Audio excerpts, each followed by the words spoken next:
Hello Cruellas, mabuhay! This is Gazel Ortega and welcome back to my YouTube channel. Kumusta po kayong lahat? Good morning, good afternoon, good evening. Anong mga oras kayo nanonood sa akin ngayon? Maraming pong salamat. Sa mga bago dyang subscriber at saka returning viewers, thank you so much sa suporta. Sa mga hindi pa po dyan nakasubscribe, please subscribe my YouTube channel, Gazel Ortega, Cruella and Pageantry, and click the notification bell below para updated kayo when it comes na maglabas ako ng aking mga video at syempre sa aking mga live. Syempre, pag-uusapan natin ngayon ay ang aking second prediction sa Miss Universe 2023. At bago ang lahat, please subscribe my new YouTube channel, Jing Ortega Daily Vlogs. Please guys, maraming pong salamat sa suporta.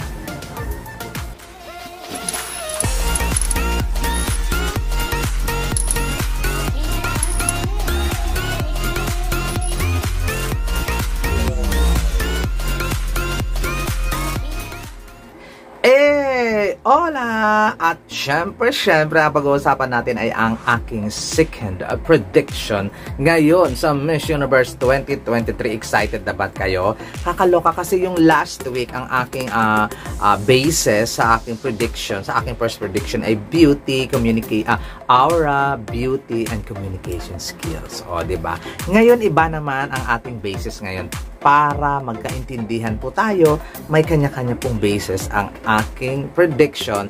Ang basis ko ngayon ay stage presence, pasarela, at ang charisma, ang universal charisma ng girls. Kung sino nga ba sa akin ang top 15. Kung sinong nakapasok, yung mga previous ko ba doon sa aking, prediction last week, makakapasok kaya uli dito sa aking prediction na to ng bonggang-bongga. O, diba? Makakapasok kaya uli sila ngayon dito sa aking mga bases, which is stage presence, pasarela, and charisma.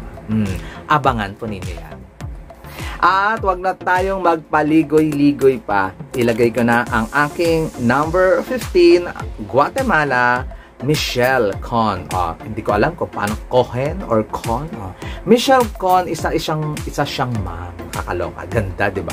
Ang gandang nanay, di ba? Siya ang nilagay ko sa aking number 15 kasi when it comes talaga sa stage presence, kabog talaga ang babaeng ito. When it comes sa pasarela, okay din. Sa charisma, medyo nawala na ng very light, pero nandyan pa rin kasi nga nanay na siya. Nakakalok. Pag iniisip mo yung nanay na siya, parang nawawala yung kanyang appeal sa stage. Pero yung stage presence talagang commanding talaga yung eksena niya. Kaya nilagay ko lang siya sa aking number 15. My number 14 so in my list is Miss Brazil, Gabriela Botella. Iba talaga yung niya. Stage presence, commanding, o ganun, eksenadora. Tapos, yung kanyang pasarela ay obviously naman, one of the bongga ang kanyang pasarela kasi isa sa mga Latina na kabog ang pasarela. Sa charisma, ganun din yung nakikita ko. Parang nagbe-blend lang din siya sa iba. Bongga lang talaga yung kanyang stage presence talaga pag, at saka, at saka yung kanyang pasarela. Pero yung charisma na tinatawag na pag naka-steady lang siya kung may eksena, wala. Medyo, meron naman pero pang so-so lang. Kaya nilagay ko lang siya sa aking number 14. My number 13 on my list, another Latina, Argentina, Yamil, the hood, whatsoever. Basta si Yamil, si Argentina. Nakakaloka, hindi ko mabasa ang kanyang last name. Bayaan mo na. O yan, basta si Argentina. The stage presence is captivating. My gosh. Pasarela is amazing. At saka yung kanyang charisma when it comes sa mga eksenahan niya ay good naman. Hindi naman spectacular pero nandun, may bongga din siyang charisma. Kaya nilagay ko siya sa aking number 13. My number 12 on my list is Miss Peru, Camila Escriben. Kung pasarela talaga pag-uusapan ng mga Latina talaga nagdo-dominate yan. Mukhang walang makakapasok na Asian. Palagay ko lang naman mukhang walang papasok na Asian pag pasarela ang pag-uusapan. Kaya sila ang nakakapasok dito sa aking list. Sa kanyang stage presence, kabog na kabog din. And also ang kanyang charisma ay kabog din. Pero syempre mas may more pang bongga sa kanya, may mas kabog pa sa kanya. Kaya nilagay ko lang siya sa aking number 12, Peru. My number 11 on my list, Canada, Madison Kevaltin.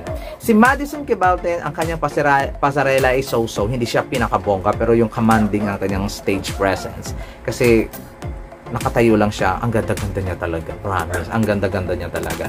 Tapos ang kanyang charisma ay talagang parang pasabog. Parang ganun yung eksena niya lagi.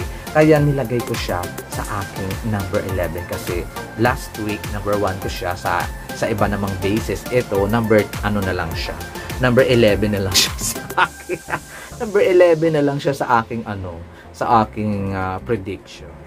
Punta na tayo guys sa aking number 10 or pang top 10. Top 10 to number 6. My number 10 on my list, Thailand, Antonia Porcil. Obviously naman, when it comes sa charisma, napakaganda talaga nito, lalo na pag ma-makeupan, yung Antonia Porcil na ito. Yung kanyang pasarela is good, very regal, at talagang hindi rin naman pakakabog sa mga Latinas. Obviously naman na dinodominate ng Latinas ang basis na ito, stage presence, pasarela, and charisma. Pero still, nandyan pa rin si Thailand, nagmamaganda. Kasi when it comes to charisma, magaling ang hatak niya sa tao when it comes sa charisma. My number 9 on my list, the Dominican Republic. Si Dominican Republic, iba ang kanyang hindi siya yung okay ang kanyang pasarela, good. Pero hindi siya very good sa kagaya sa first runner-up. Bongga at saka yung kanyang stage presence is, my God, ang ganda-ganda niya talaga kasi wala pa siyang ginagawa, pasabog na siya. Tapos ganun din ang kanyang charisma. Kaya nilagay ko siya sa aking number 9. My number 8 on my list is Miss India Shweta Sharda. Wala na tayong pag-uusapan, diba? When it comes sa pasarela, okay na. When it comes to stage presence, okay na din. Yung kanyang charisma lang talaga, yung madami siyang followers. So, ibig sabihin talagang nakakapang-aki talaga siya ng mga followers niya, ng bonggang-bongga. Yun ang nagbibigay sa kanya ng edge sa ibang mga contestant, lalo na yung mga nasa ilalim niya. Kaya nilagay ko siya sa aking number 8. My number 7 on my list, Carla Hilfo. Pasarela-wise, bongga. Stage presence, bongga. Yung charisma, nakukulangan ako ng very, very light sa kanya. Hindi siya yung typical na super beautiful na Latina na from Puerto Rico. Pero, nandun naman, lalo pag magpasarela siya, gumaganda yung kanyang charisma. Pero kung nakasteady lang siya, wala lang. Parang ganun lang. Kung hindi siya gumalaw, parang wala lang. Pero still, nilagay ko pa rin siya sa aking number 7. My number 6 on my list is Miss Colombia, Camila Avila. Ito nung national pageant talaga, kabugan talaga yung niya. Ang kanyang pasarela, ang kanyang eksena, sa stage presence pa lang niya, yung commanding, ang galing. Ito yung perfection, diba? Pero, nung may Smile Train event, parang nilamon siya ng mga iba niyang kasama. Nilamon siya ng iba niyang mga eksena doon. Kumbaga nawalan siya ng charisma. Hindi ko alam kasi magaling naman siya magpasarela, magaling ang stage presence, pero yung charisma niya talaga, pero parang hindi umangat doon sa mga katabi niya or mga nakasama niya. Kaya nilagay ko lang siya sa aking number 6. Akala ko nga mataas siya, pero nung inisip ko yung mga mas mataas sa kanya hindi, number 6 lang. Pasok na tayo guys sa aking top 5. Siguradong makaka-relate din naman kayo kasi yung basis ko nga is stage presence, pasarela, and charisma. My number 5 on my list, Mexico, Melissa Flores. Same as Colombia. Magaling sa pasarela, magaling sa stage presence, magaling umimot, lahat magaling, maganda pa. Ang problema, yung charisma niya, parang nabawasan nung katabi niya na yung ibang contestant na mas pasabog. Parang nag-shine, parang may timid personality siya, kaya hindi nag-shine masyado yung charisma niya, parang hindi pumasabog ng bongga. Pero nandun pa rin yung once na lang siya, tawag dito, nakastay lang siya, doon lumalabas yung charisma niya kaysa sa gumagalaw siya. Kaya, ayun, nilagay ko lang siya sa aking number 5. Super beautiful, Mexico, Melissa Flores. My number 4 on my list. Unexpected kasi yung number 4 nga to, super low talaga niya sa aking prediction last week. Number 4 on my list, Venezuela, Diana Silva. Pasabog yung lola mo. Stage present talaga. Ayaw pakabog. Pak, pak, pak, boom, boom, boom. Ganun talaga yung eksena niya.